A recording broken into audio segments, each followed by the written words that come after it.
contre Jimmy Durden, le fameux fils de Tyler.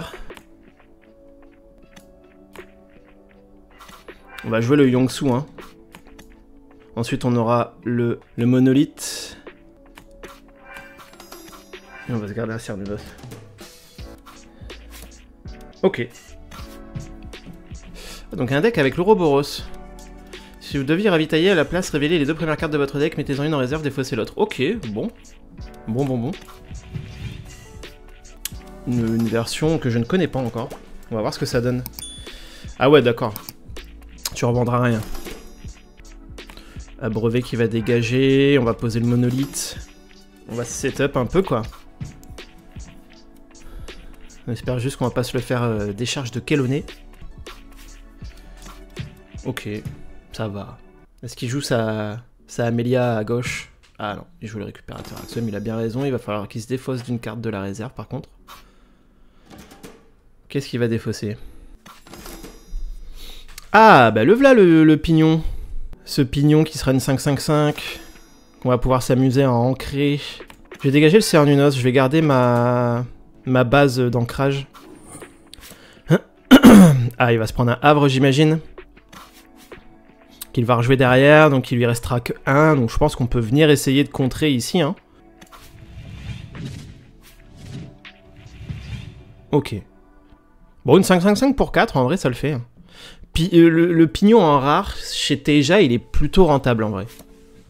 Il va rechoper un havre, ok, qui peut pas rejouer tout de suite. Donc soit il a un tour 1 à jouer à droite, soit on égalise, c'est nickel. Les displays scellés, c'est 1 pour moi et 1 pour chacun de mes 2 enfants. Ah bah t'as bien raison mon gars, t'as bien raison. Donc là faut réancrer le pignon avec l'entraînement à la méditation. Et ensuite on va pouvoir jouer un Cernunnos à côté. Du coup, à la limite même si on joue un Cernunnos, on va réancrer le Cernunnos avec l'entraînement à la méditation. Mais ouais, ne soyons pas bêtes. Du coup le druide dégagerait là, je pense. Ouais, le druide va dégager. Et tes enfants ont quel âge, juste par curiosité? C'est du long terme ou ils sont assez grands pour jouer avec toi? Alors... Si c'est 12 ans, ok d'accord. Donc tu les inities, tu les inities déjà au jeu ou pas encore? Ma fille va jouer Teja, ok, bah elle a bien raison. C'est un bon perso Teja en vrai. Alors, oh ça joue beaucoup de permanents en face. Ça joue beaucoup de permanents. Ah, c'est un perso... Ah, bah oui. Je suis bête. L'entraînement à l'imitation, c'est pour des persos qui coûtent 3 ou moins. Ça, j'avais oublié. Vous voyez comme quoi lire les cartes. Lire les cartes, les gars. Bah voilà, je me fais avoir. Comme un bleu, quoi. Je vais en ancrer aucun des deux. C'est pas grave. C'est pas grave, là, normalement, ça va sortir sa Amelia, qui est pas forte ce tour-ci.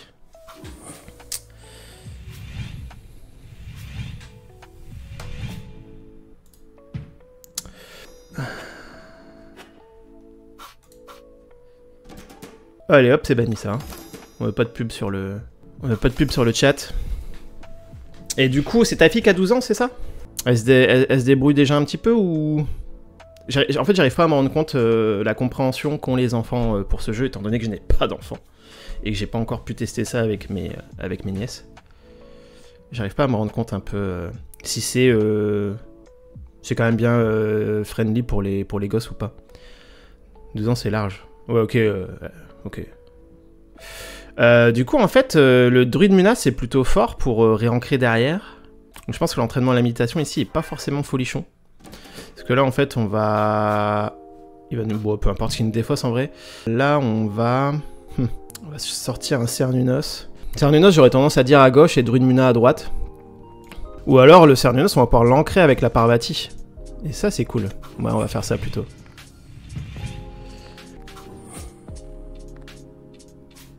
De ouf.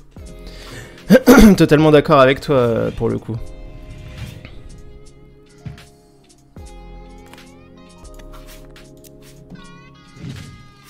Donc là on vient ancrer le Cernunnos tranquillement avec la Parvati. Bon lui en face il a ses 5 compteurs ferraille. Hein. Ok, il ravitaille. Il utilise pas sa Hada. Du peut-être qu'il peut attendre au prochain tour. S'il peut pas venir me chercher à droite ça sert à rien. S'il l'utilise quand même, ok. Qu'est-ce qu'il veut aller mettre en réserve? Bon, je suis pas sûr que... Ah, il avait rien à mettre en réserve. Bon, je suis pas sûr que ce soit utile, là, ce qu'il a fait. Parce qu'en fait, il gagnait déjà à gauche. Donc là, il vient juste d'utiliser une ressource pour rien. Sachant qu'il avait pas de carte à mettre en réserve de sa main.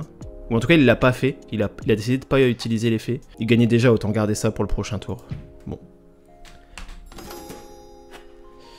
Ah oui, là-dessus, je suis d'accord. Là, je sens qu'il y a un peu plus de hype qui revient un peu sur le jeu. Alors, attends. Là, il y a un coup à tenter avec le monolithe into Parvati qui réancre en vrai. On sera à 8. On va le tenter, allez, double monolithe.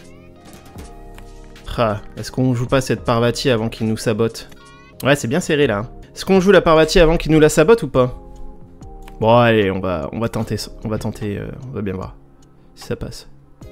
On aurait dû. Du coup, on partirait peut-être plus sur le druide ici.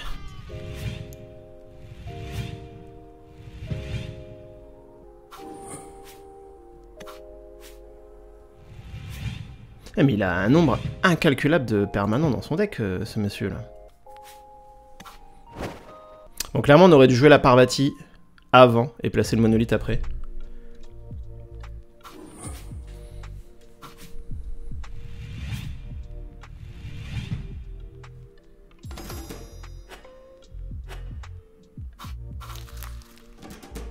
Donc là, on va pouvoir tout jouer, donc on va rien mettre dans le mana.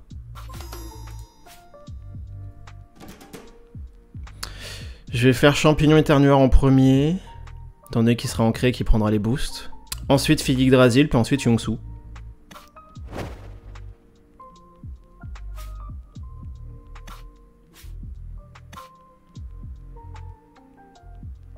Bah moi d'habitude non, mais en fait je me permets d'en prendre quand là je suis en chill et je teste des decks, tu vois. Si on était en tournoi, bien sûr que j'aurais joué la Parvati en premier, mais là je me permets justement de prendre des risques parce que c'est à ce moment-là en fait que je peux tester le risque reward et tout. Ouh, le monsieur il a placé un 3ème bastion là. Ça va faire mal ça. Ça va faire mal. Je pense qu'on va tenter le full gauche. En fait, là, ce qu'on veut, c'est potentiellement gagner que d'un côté et que lui aussi.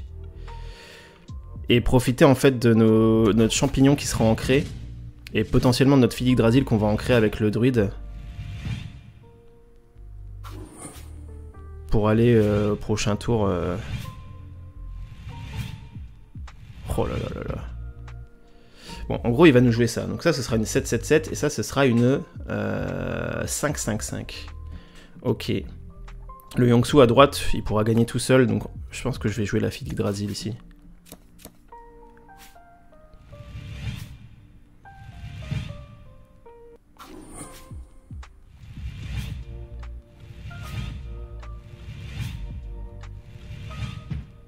Ok.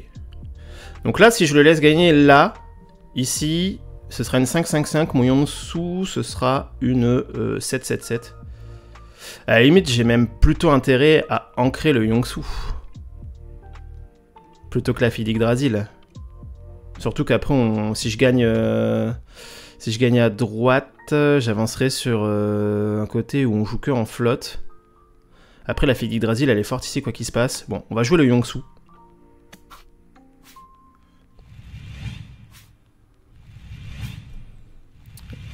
Là, il peut pas venir nous chercher à droite.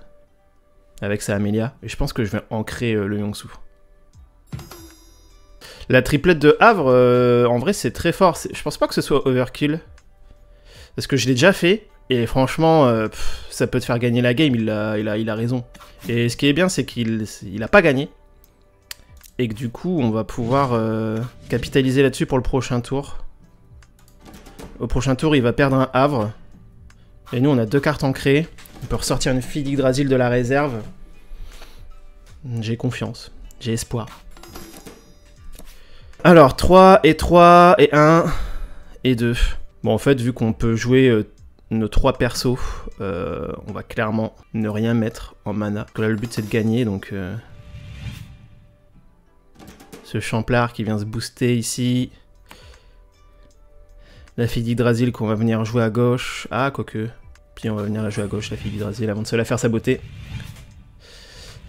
Il a plus de ressources. Effectivement. Mais il a qu'une carte qui sera boostée de la réserve.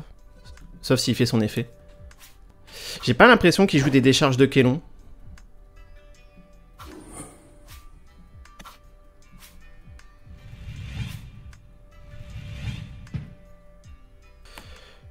Je pense que le play là c'est Yongsu et un entraînement à la méditation.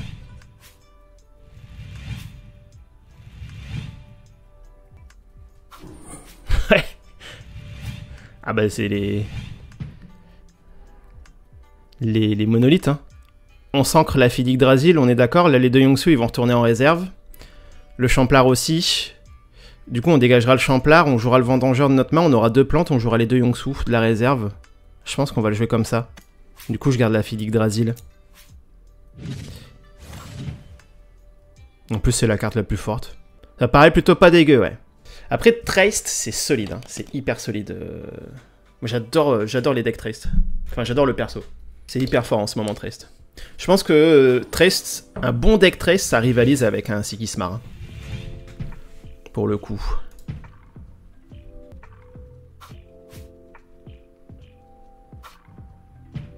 Ok, il se met une armure de la fonderie pour le prochain tour, donc ce sera de la 6-6-6. Elle va être tendue, enfin il va être tendu ce tie-break. Ouh là là, il se met 2 armures de la fonderie. Ok, il a bien raison.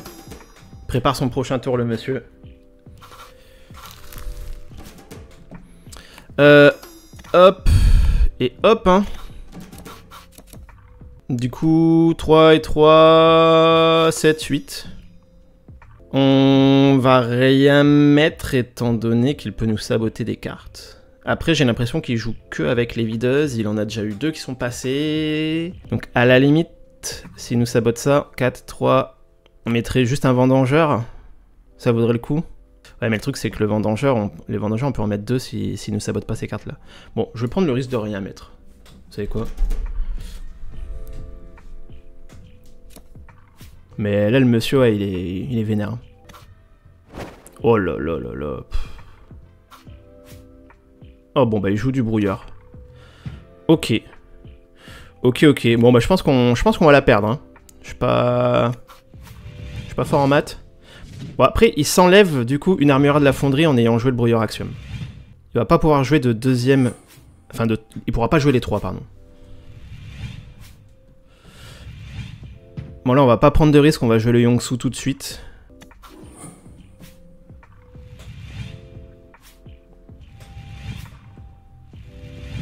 Ah en vrai on l'a pas perdu hein, on l'a win hein.